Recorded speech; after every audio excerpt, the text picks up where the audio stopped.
आणि शिंदे गटाचे प्रवक्ते दीपक केसरकर सध्या बोलतायत, थेट जाऊया. जे बोललं जातं आणि वस्तुस्थिती याच्यामध्ये जमीन आसमानाचा फरक आहे.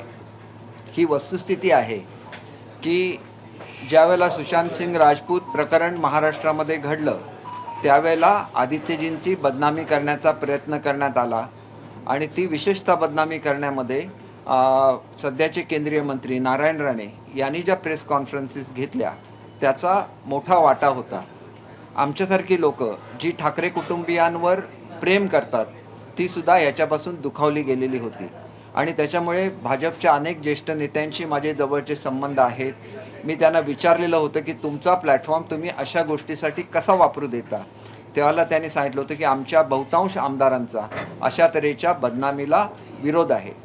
परंतु मी हे समजू शकतो की एखाद्या तरुण युवकाची जर बदनामी झाली की ज्याला पुढे मोठं राजकीय भवितव्य आहे तर ते योग्य नसतं. आणि त्याच्यापेक्षा सुद्धा ज्याला आपल्या एखाद्या घरातल्या तरुणाचं आणि कुटुंबातल्या एका माणसाची बदनामी होते त्यावेळेला कुटुंबाच्या सदस्यांना किती वेदना होतात हे मी स्वतः समजू शकतो. त्याच्यामुळे मला कोणीही सांगितलेलं नव्हतं, पण मी स्वतःच्या कॉन्टॅक्टमधून भारताचे पंतप्रधान आदरणीय नरेंद्रजी मोदी साहेब यांच्याशी संपर्क करण्याचा प्रयत्न केला आणि त्यांच्या कानी ही सगळी वस्तुस्थिती घातली. हे करत असताना आपल्याला माहिती आहे की ते अत्यंत स्ट्रिक्ट असे पंतप्रधान महोदय आहेत. मी कोण आहे याची माहितीसुद्धा कदाचित त्यांनी काढली असेल आणि त्याच्यानंतरच ही माहिती त्यांनी व्यवस्थित ऐकली, त्याच्यावर त्यांनी व्यवस्थित रिस्पॉन्ड केला. आणि या दरम्यानच्या काळात हे बघा, प्लीज मी आपल्याला सांगतो, मी आपल्या एकाही प्रश्नाचं उत्तर देणार नाही आहे. कारण ज्या वेळेला नाही मला बघा, मला जे काय तुम्हाला लिहायचं ते लिहा, नाही लिहायचं तर लिहू नका, परंतु मला मध्ये डिस्टर्ब करू नका अशी मी आपल्याला विनंती करतो. आणि मी कुठलीही प्रश्नोत्तरं याच्यामध्ये करणार नाही आहे. ज्या वेळेला सुशांत सिंग राजपूत मी प्रत्यक्षात तुम्हाला सांगितलं, डेट्स तुम्ही शोधून काढा. सुशांत सिंग राजपूत प्रकरण ज्या वेळेला घडलं त्यावेळेला नारायण राणे साहेबांची प्रेस कॉन्फरन्स ही मुंबईमध्ये झालेली होती आणि ती BJPच्या कार्यालयामध्ये झालेली होती.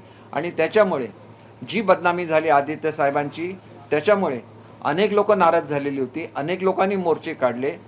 मी बोलताना माझ्या एकट्याच्या वतीने बोलत नाही, आमचे 50 आमदारांची जी मनस्थिती आहे त्याच्याबद्दल सांगतो की हा इनिशिएटिव्ह मी स्वतःच्या मनाने घेतलेला होता. माझ्यासारखा साधा मनुष्य पंतप्रधान कार्यालयापर्यंत पोचू शकत नाही, परंतु ही ईश्वराची देणगी या महाराष्ट्राच्या भूमीला दिलेली आहे की ते म्हणणं खरं होतं म्हणून ते पंतप्रधान महोदयांच्यापर्यंत पोचलं. त्याच्यानंतर पंतप्रधान महोदयांचं आणि उद्धव साहेबांचा डायलॉग सुरू झाला. हा डायलॉग सुरू असताना ज्या वेळेला ज्या महत्त्वाचे मुद्दे होते जसेच्या तसे आम्ही एका दुसऱ्याकडे पोचवत होतो. कारण ही दोन्ही महान माणसं आहेत, त्यांच्या बोलण्यामधली कुठलीही एखादी गोष्ट चुकू नये म्हणून योग्य ती काळजी आम्ही वेळोवेळी घेतलेली आहे. त्याच्यामुळे पुढच्या काळामध्ये उद्धव साहेबांचं आणि पंतप्रधान महोदयांची भेट झाली आणि जे काय मला उद्धव साहेबांच्या आणि पंतप्रधान महोदयांच्या बोलण्यावरून समजत होतं की खऱ्या अर्थाने कुटुंबप्रमुख कसा असावा हे पंतप्रधान महोदयांनी त्या ठिकाणी दाखवून दिलं. त्यांच्या बोलण्यामधून आणि त्यांच्या येणाऱ्या निरोपांमधून बाळासाहेबांच्याबद्दल अत्यंत असलेला आदर, ठाकरे कुटुंबियांच्याबद्दल असलेलं प्रेम हे वारंवार प्रतीत होत होतं आणि त्याचा मी स्वतः साक्षीदार आहे. त्याच्यानंतर उद्धव साहेबांचं आणि ज्या वेळेला पंतप्रधान महोदयांची भेट झाली आणि त्याच्यानंतर त्या भेटीची माहिती जी आम्हाला उद्धव साहेबांच्याकडून कळली त्याप्रमाणे त्यांनी स्पष्ट शब्दात सांगितलेलं होतं की मला माझ्या पदापेक्षा तुमच्याशी असलेले कौटुंबिक संबंध जपण्यामध्ये जास्त मी त्याला महत्त्व देतो आणि म्हणून त्यांनी त्याच वेळेला आपल्या पदाचा त्याग करायचं ठरवलेलं होतं. येत्या 15 दिवसामध्ये ते आपल्या पदाचा त्याग करणार होते. पण ज्यावेळेला मुंबईला ते परत आले त्यावेळेला त्यांच्या लक्षात आलं की या गोष्टी आपण कार्यकर्त्यांसमोर सुद्धा पोचवल्या पाहिजेत, नाहीतर कार्यकर्त्यांचा गैरसमज होतो. आणि त्याच्यामुळे त्यांनी काही वेळ मागून घेतला. हा वेळसुद्धा त्यांना देण्यात आला आणि ह्या दरम्यानसुद्धा जी बोलणी होत होती ती पूर्णपणे उद्धव साहेबांच्या मनामध्ये जे आहे त्याप्रमाणे करण्याची तयारी हे त्या पक्षाचे प्रमुख आणि कुटुंबाचे प्रमुख म्हणून त्यांनी तयारी दर्शवलेली होती. हे सगळे निरोप देत असताना फक्त आम्हाला 3 लोकांना माहिती होतं, त्याच्या व्यतिरिक्त रश्मी वहिनींना माहिती होतं, उद्धव साहेबांना माहिती होतं. त्याच्यामुळे काहीही खोटं बोलून कोणाचीही बदनामी करण्याची मला गरज नाही. जे घडत होतं जसंच्या तसं मी महाराष्ट्राच्या जनतेसमोर आणतोय आणि ह्या गोष्टीमध्ये खूप वेळ गेला आणि दरम्यानच्या काळामध्ये 12 लोकांचं निलंबन झालं. निलंबन ज्या वेळेला झालं त्यावेळेला सुद्धा बी जे पीकडून निरोप आलेला होता की आपली बोलणी चालू आहे, असं निलंबन आणि एवढ्या काळासाठी करणं हे योग्य नाही. आणि त्याच्यानंतर आपल्याला माहिती आहे की कोर्टाने सुद्धा हे निलंबन रद्द ठरवलं आणि त्याच्यामुळे नंतरच्या मंत्रिमंडळामध्ये त्याच्यामुळे झालं की कशामुळे झालं मला माहिती नाही, परंतु श्री नारायण राणे यांचा समावेश हा केंद्रीय मंत्रिमंडळामध्ये झाला आणि केंद्रीय मंत्रिमंडळामध्ये समावेश झाल्यामुळे ही गोष्ट उद्धव साहेबांना आवडली नाही. त्यावेळेला ही बोलणी थांबली. त्याच्यानंतर 2 महिन्यांनी माझी एकदाच ह्या संदर्भात बोलणं उद्धव साहेबांसाठी झालं. त्यावेळेला त्यांचं बोलणं असं होतं की ह्या लहान लहान गोष्टी होत राहतात, पुन्हा एकदा बोलणी चालू होऊन याच्यातून काहीतरी चांगलं निष्पन्न व्हावं असं त्यांचं सुद्धा मत होतं. परंतु एकंदरच त्यांना असलेल्या वेळेच्या अभावामुळे पुढे ही बोलणी होऊ शकली नाही. ही वस्तुस्थिती आहे. ज्या वेळेला त्यांच्याकडून असा रिस्पॉन्स मिळत नव्हता त्यावेळेला मी सातत्याने एकनाथ शिंदे आमच्याकडे 2ऱ्या क्रमांकाचे नेते होते, त्यांच्या कानावर हे घालत होतो. एकनाथ शिंदे साहेब वेळोवेळी उद्धव साहेबांची भेट घेत होते आणि त्यांना सांगत होते की आपण आपली जी मूळ विचारधारा आहे त्याच्याबरोबर राहूया, आपण बी जे पीबरोबर आघाडी करूया. आणि ज्या ज्या वेळेला ते उद्धव साहेबांशी बोलत होते परत मला सांगत होते मी एक छोटासा कार्यकर्ता आहे, परंतु देवाच्या कृपेने कुठेतरी चांगलं घडत असेल तर त्याच्यामध्ये आपला सहभाग व्हावा, म्हणून ह्या सगळ्या गोष्टी घडत होत्या. एकनाथ शिंदे साहेबांच्या व्यतिरिक्त आदरणीय देसाई साहेब यांना, सुभाष देसाई साहेबांना मी हे सांगितलेलं होतं की खूप वेळ होतोय, याच्यातून काहीतरी चांगलं निष्पन्न होणं बाजूला राहील. मी अनिल देसाई साहेबांना ह्या गोष्टीची कल्पना दिलेली होती. मिलिंद नार्वेकर अत्यंत जवळचे आहेत, त्यांना ह्या गोष्टीची कल्पना दिलेली होती. आणि ज्या वेळेला मी याला निघून गेलो आसामला त्यावेळेला सुद्धा जे लोक आम्ही बोलणी करत होतो त्याच्यापैकी एकाला मी उद्धव साहेबांना भेटायला पाठवलेलं होतं. त्यांनी सांगितलं की झालेलं गेलेलं आपण विसरून जाऊन एकत्र येण्याची गरज आहे. त्यावेळेला उद्धव साहेबांचं म्हणणं असं होतं की तुम्ही एकनाथ शिंदे साहेबांना बाजूला ठेवा, आपण तुमच्याबरोबर आघाडी बनवायला तयार आहे. परंतु या गोष्टीला ना तर बी जे पीची लोकं तयार होती, नाहीतर आम्ही आमदारही तयार नव्हतो, कारण हे योग्य ठरलं नसतं. आणि पुढे काय घडलं हा इतिहास आहे. आणि त्याच्यामुळे आज कार्यकर्त्यांच्या भावना भडकावणं, त्यांना सांगायचं की हे शिवसेना संपवण्यासाठी हे सगळं चाललेलं होतं, हे संपूर्णपणे खोटं आहे. शिवसेना एकत्र राहिली पाहिजे ह्याच्यावर आमचा सगळ्यांचा विश्वास आहे. मराठी माणसाच्या अस्मितेचा तो प्रश्न आहे. बाळासाहेबांचे जाज्वल्य विचार जिवंत राहिले पाहिजे महाराष्ट्रामध्ये, हे सुद्धा आमचं म्हणणं आहे. आणि त्याच्यामुळे आमच्याकडून शेवटपर्यंत जे काही करता आलं हे सगळं काही आम्ही केलेलं आहे. आणि असा विचार केला तर नंबर 2च्या माणसाला बाजूला ठेवणं का, तर त्यांनी बी जे पीबरोबर सातत्याने सांगत होते आपण बी जे पीबरोबर आघाडी करूया, परंतु नाही केली. त्यावेळेला आपल्याबरोबरच्या आमदारांना घेऊन ते बाहेर गेले. हा एक कुटुंबामधला हट्ट असतो, याच्यामध्ये काही वाईट वाटण्यासारखं नसतं की कुटुंब प्रमुखांना आपण सातत्याने सांगतोय की असं घडलं पाहिजे, असं घडलं पाहिजे, आणि त्याच्या नंतरसुद्धा ते घडत नसेल तर मग कुठेतरी अशा तऱ्हेचा प्रसंग निर्माण होतो. आणि म्हणून सुद्धा आजसुद्धा आम्ही शिवसेनेबरोबर आहोत. परंतु आमच्याबद्दल जी वक्तव्य महाराष्ट्रामध्ये फिरून केली जातात त्या पार्श्वभूमीवर याच्यापुढे मला जे फोन येतात महाराष्ट्रामध्ये प्रवक्ता म्हणून, आणि त्यांची अपेक्षा होते की मी इथे कुठेतरी मी पॅचअप करावं, त्या सगळ्यांना मी सांगू इच्छितो की माझ्या कॅपॅसिटीमध्ये जेवढं होतं तेवढे प्रयत्न मी केलेले आहेत. हा सगळा कदाचित इगो प्रॉब्लेम असेल काय असेल ह्याचं मी कुठलंही कॉमेंट मी करणार नाही, परंतु माझ्याकडून इंडिव्हिज्युअल कॅपॅसिटीमध्ये किंवा 50 आमदारांच्या वतीने जे जे काय करता आलं आम्ही समजूत घालण्याचा प्रयत्न केलेला आहे.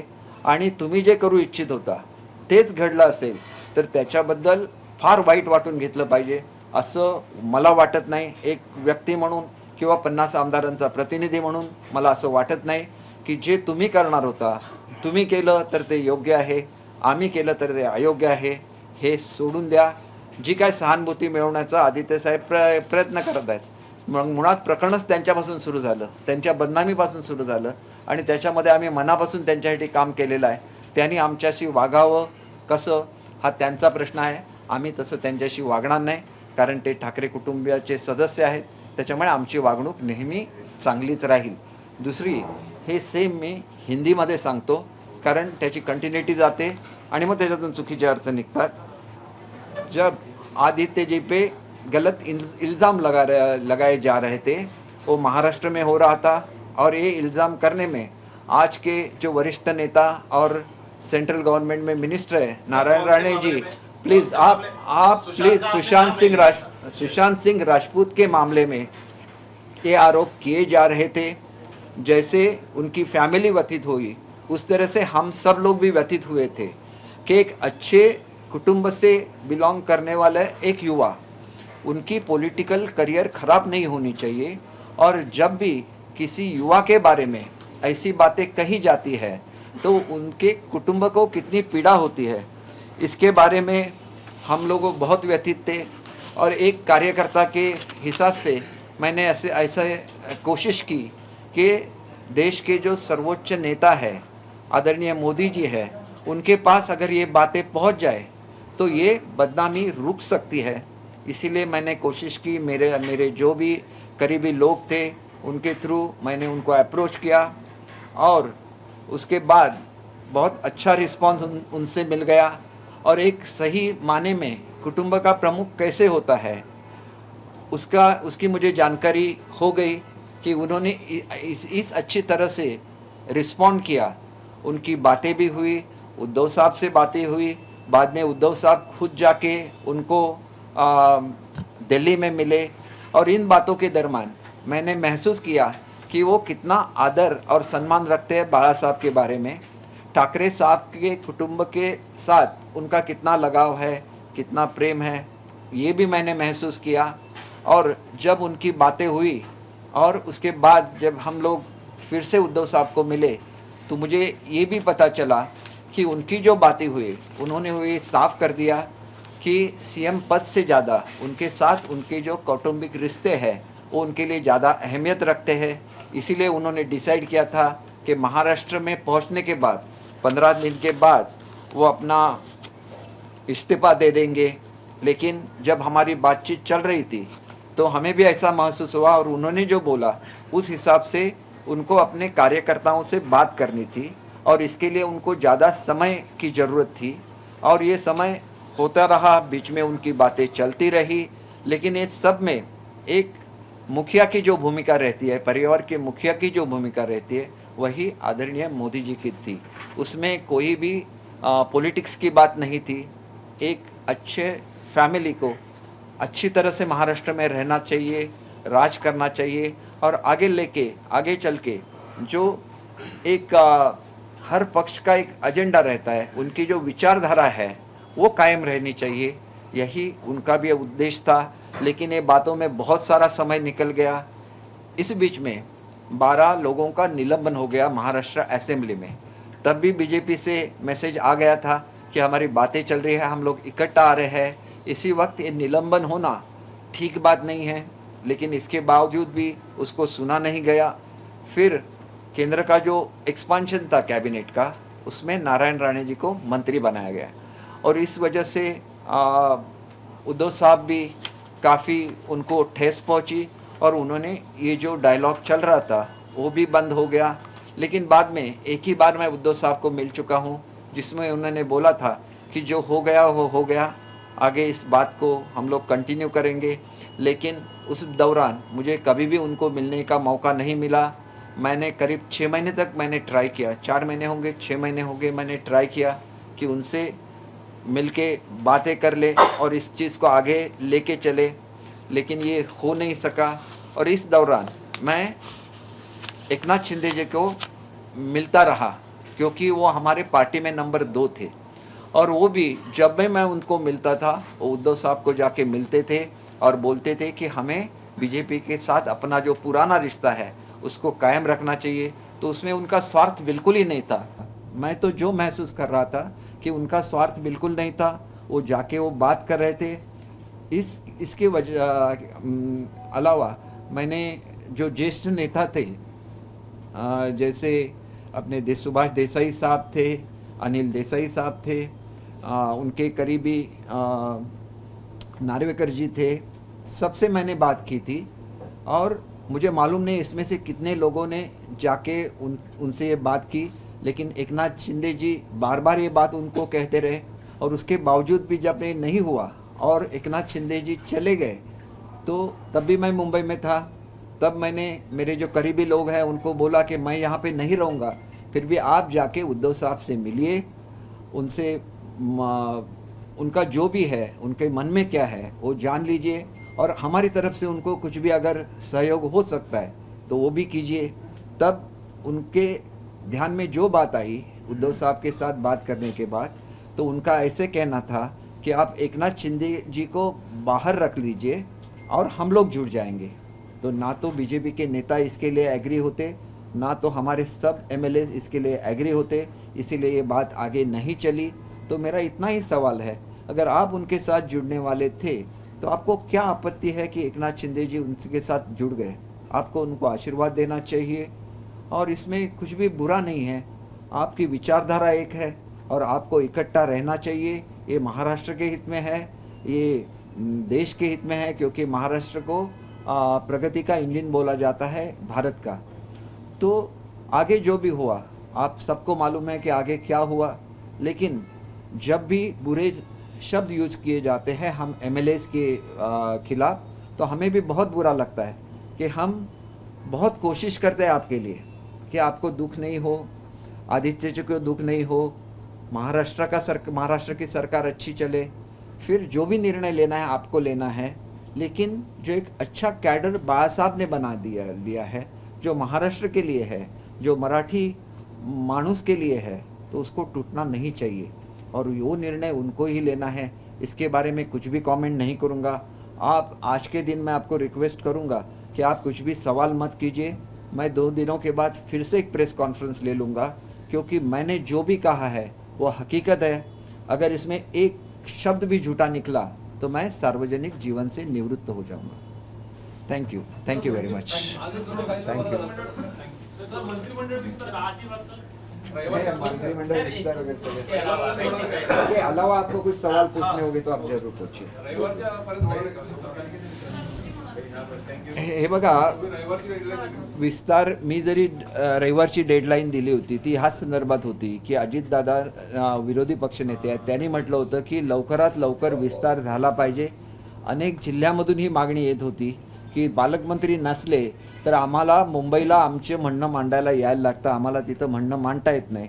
ही वस्तुस्थिती ज्यावेळेला मी पक्षश्रेष्ठींच्या कानावर घातली त्यावेळेला त्यांनी मला सांगितलेलं होतं की आमच्या सगळ्यांच्या वतीने, म्हणजे आदरणीय फडणवीस साहेबांच्या वतीने, शिंदे साहेबांच्या वतीने शब्द द्या की आम्ही 4 दिवसामध्ये हे एक्सपान्शन करू।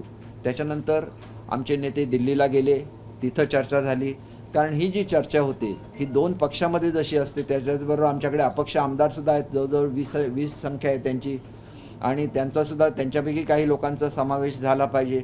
तरी अत्यंत डेलिकेट अशी चर्चा असते, आणि त्याच्यामध्ये निर्णय घेताना काही वेळेला जर उशीर झाला तर तो स्वाभाविक आहे। पूर्वीसुद्धा ज्या वेळेला सरकारं बनलेली आहेत, काँग्रेस आणि राष्ट्रवादीचं सरकार बनत होतं त्याला खाते वाटप असेल, इतर गोष्टीवरून तुम्ही पूर्वीचं रेकॉर्ड काढून बघा, महिन्याचा वेळ जात होता त्याच्यामध्ये सुद्धा। तर आज ते घडलं म्हणून त्याच्यावर खूप मोठी आपत्ती घेण्यासारखं काय आहे असं मला स्वतःला वाटत नाही। येत्या 2-4 दिवसामध्ये हे घडून जाईल याचा मला खात्री आहे। आणि आम्ही तुम्हाला एकच गोष्ट सांगू इच्छितो की आम्हाला जर कुठल्याही ह्याच्यापासून आमची आमदारकी वाचवायची असती तर आम्ही दुसऱ्या पक्षामध्ये विलीन होऊ शकत असतो। हा एक वेगळा मुद्दा आहे जो भारतामध्ये सर्वप्रथम आलेला आहे की पक्षामध्ये लोकशाही असावी की नाही याचा निर्णयसुद्धा घ्यायला लागेल, आणि त्याच्याचबरोबर प्रीपोल अलायन्सेस असतात त्याच्यावरचा निर्णयसुद्धा भारतामध्ये व्हायला लागेल। कोर्टामध्ये काय ठरतं, कोर्टामध्ये काय बोललं जातं ह्याच्याबद्दल मी कुठलेही कॉमेंट करणार नाही, परंतु पक्षांतर्गत लोकशाही असली पाहिजे, आणि एका माणसाने सगळे निर्णय घेऊन त्यांचं म्हणणं हेच म्हणजे पक्षादेश म्हणून जर पाठवणार असतील तर तो कितपत योग्य आहे याच्यावर सगळ्यांवर ज्यावेळेला हे बेंच विचार करेल किंवा लार्जर बेंच विचार करेल त्याच्यामधून लोकशाही सदृढ होईल। आणि जी लोक कुठलाही स्वार्थ न बाळगता ज्याला बाहेर पडतात त्याला ते पक्षापासून कधीही वेगळे झालेले नसतात, ते पक्षाशी एकनिष्ठ असतात। मग अशा लोकांनी काय करावं याचं सुद्धा मार्गदर्शन झालं पाहिजे, आणि हे सगळं या विचार मंथनातून होईल एवढीच आमची अपेक्षा आहे। याच्या पलीकडे आम्हाला कोण काय बोलतं याच्या व्यतिरिक्त मी बघितलं की आमच्यासारखी सिनियर लोक जी राजकारणाचा अभ्यास करतात त्यांच्याविरुद्ध कसे कॉमेंट्स येतात आपण एकदा बघा। ही महाराष्ट्राची संस्कृती नाही, आणि म्हणून आम्ही काय करत असतो आमच्या पक्षनेत्यांसाठी हे सगळ्यांना कळावं, आणि हे अशी लोक असतात त्यांनासुद्धा उत्तर मिळावं ही याच्या मागची अपेक्षा आहे की महाराष्ट्र हा एक वेगळा देश आहे। महाराष्ट्रामध्ये आपण म्हणतो की रेड्याच्या तोंडून ज्ञानेश्वरांनी गीता वदवलेली होती, वेद वदवलेले होते, ती आमची भूमी आहे। मग आमच्यासारख्या एखाद्या सर्वसामान्य माणसाच्या तोंडून 4 चांगले शब्द येत असतील तर ते सुद्धा आपण कसे डायजेस्ट करायचं हे लोकांनी समजलं पाहिजे आणि तसं कॅडर निर्माण झालं पाहिजे. 80% समाजकारण आणि 20% राजकारण करणारी सेना बाळासाहेबांनी निर्माण केली, म्हणून ती सेना महाराष्ट्रामध्ये टिकली. त्याचं अस्तित्व टिकलं पाहिजे ही आमची भूमिका आहे. दुसऱ्या कुठल्या पक्षाची विचारधारा घेऊन शिवसेनेने जाऊ नये. बाळासाहेबांची जी विचारधारा आहे ती घेऊन त्यांनी जावं, ह्याच्यासाठी आमची लढाई आहे आणि ती लढाई आम्ही चालू ठेवलेली आहे. आणि शिंदेसाहेब हे आमच्या लढाईतले आमचे कॅप्टन आहेत, त्यांच्याबद्दल आम्हाला आदर आहे.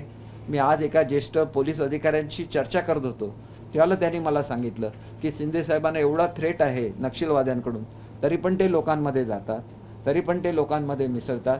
त्याला आमचंसुद्धा टेन्शन वाढतं.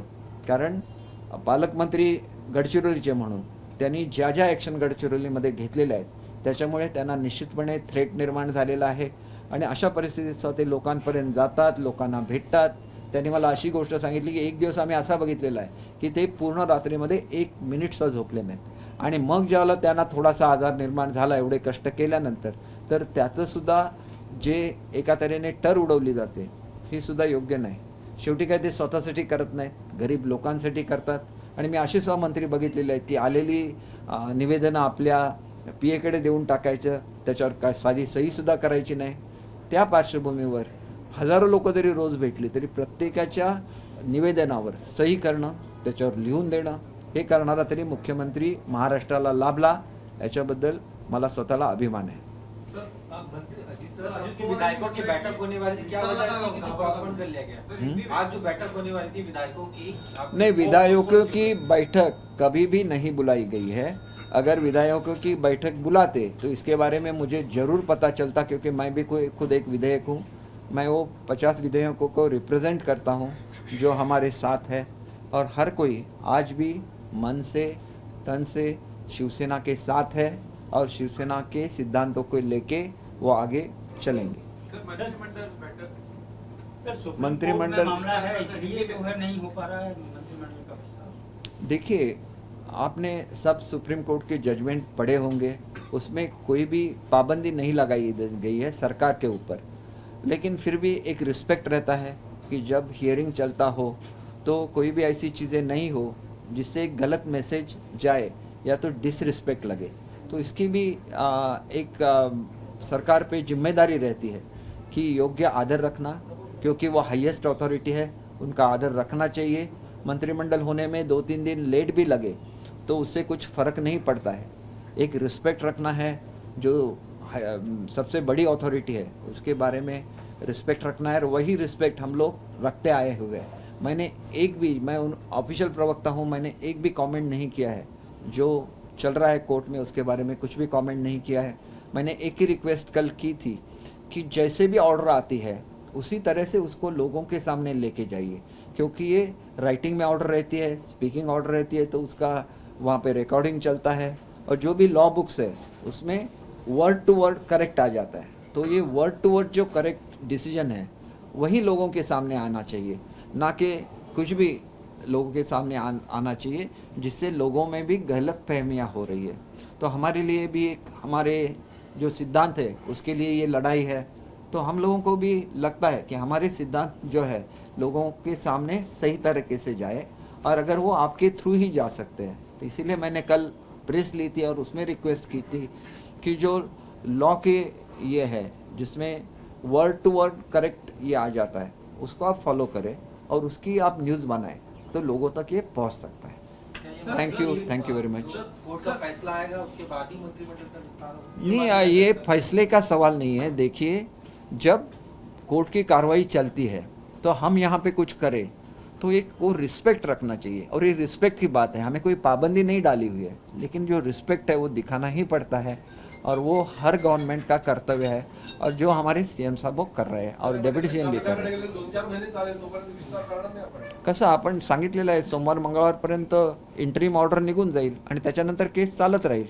परंतु इंटरिम ऑर्डर ज्यावेळेला हिअरिंग चालू आहे त्यावेळेला आपण योग्य तो मान ठेवायला लागतं असं मला स्वतःला वाटतं. आणि मुख्यमंत्री उपमुख्यमंत्र्यांची सुद्धा तीच भूमिका आहे की आपण योग्य तो मान ठेवला पाहिजे, आणि जो काय त्यांचा निर्णय असतो तो सगळ्यांवर बंधनकारकच असतो. परंतु आम्ही जी लढाई केली ती आमच्या सिद्धांतांसाठी, आमच्या तत्वांसाठी आहे. तर ती त्याच प्रकारे लोकांच्या समोर आली पाहिजे. काहीतरी स्वार्थासाठी लढाई चालली आहे असं म्हणून, आणि आजच्या सांगण्याचा उद्देश हाच आहे की जे तुम्ही करणार होता मग तुम्हीच पक्षप्रमुख म्हणून अशा तऱ्हेने वेगळा व्हीप कसा काढू शकता, हा सुद्धा प्रश्न निर्माण होईल ना लोकांसमोर. आणि त्याच्यामुळे पक्षांतर्गत सुद्धा लोकशाही आली पाहिजे, ह्याच्यासाठी आमची लढाई आहे. आणि त्याच्यामुळे आम्ही पक्षातच आहोत, परंतु पक्षांतर्गत लोकशाही येण्यासाठी आमची जी लढाई सुरू आहे त्याला न्याय मिळावा एवढीच आमची अपेक्षा आहे. ह्याच्या पलीकडे आमची काय अपेक्षा नाही. 2-3 दिवसात येईल असं हा कारण त्यांनी सांगितलं की सोमवारी आम्ही डिसिजन घेऊ. तुम्ही जर त्यांचं व्यवस्थित वाचलं तर त्याच्यामध्ये लिहिलं आहे की सोमवारपर्यंत आम्ही 5 जजेसचं लार्जर बेंच बनवू की नाही ह्याच्यावर सुद्धा आम्ही निर्णय घेऊ असं त्यांनी म्हटलेलं आहे. त्यामुळे माझ्या तोंडातलं काही सांगत नाही. जे आलेलं आहे जसं छापून आलेलं आहे लॉ फर्म्सकडून जे येतं, म्हणजे जी आता प्रगतिशील अशी जी हे आहेत लॉचं सगळे जे रेकॉर्ड ठेवतात त्यांचे ज्या साईट्स आहेत त्याच्यावरून जे येतं ते आपण रेफर करावं अशी माझी आपल्या सगळ्यांनाच विनंती आहे. त्याच्यामुळे आपली पत्रकारिता अधिक प्रगल्भ बनेल आणि तो महाराष्ट्राचा एक अभिमान आहे आपल्या पत्रकारितेबद्दल महाराष्ट्राला. आणि त्याच्यामुळे मला असं वाटतं की मी ही विनंती करत असताना मी कोण एक मोठा आहे म्हणून विनंती करत नाही की तुम्ही ह्याला रेफर करा. इतर लोक जे काय सांगतात किंवा त्यांचे वकील काय ब्रीफिंग करतात ते आपल्या क्लायंटप्रमाणेच ब्रीफिंग करणार ना. पण तुम्हाला जे लॉ बुक्समध्ये छापून येतं ते करेक्ट असतं आणि तेवढीच ऑर्डर असते. ऑर्डर शॉर्ट असते. तेवढीच ऑर्डर जरी लोकांसमोर आली तरी लोकांना कळतं की ही ऑर्डर आहे आणि असं बोललं गेलेलं आहे. आपल्या सगळ्यांचे आभार मानतो आणि उशीर झाल्याबद्दल मी दिलगिरी व्यक्त करतो. कारण तुम्ही ज्यावेळेला मोठ्या लोकांच्याबद्दल बोलता त्यावेळेला त्यामध्ये एकही चुकीचा शब्द येऊन चालत नाही. तो त्यांच्यासाठी डिसरिस्पेक्ट असतो. त्याच्यामुळे मी थोडंसं काही गोष्टी या स्वतः लिहून घेतल्या आणि नंतर मी तुमच्यासमोर आलो. त्याच्यामुळे एबीपी माझा, उघडा डोळे बघा नीट.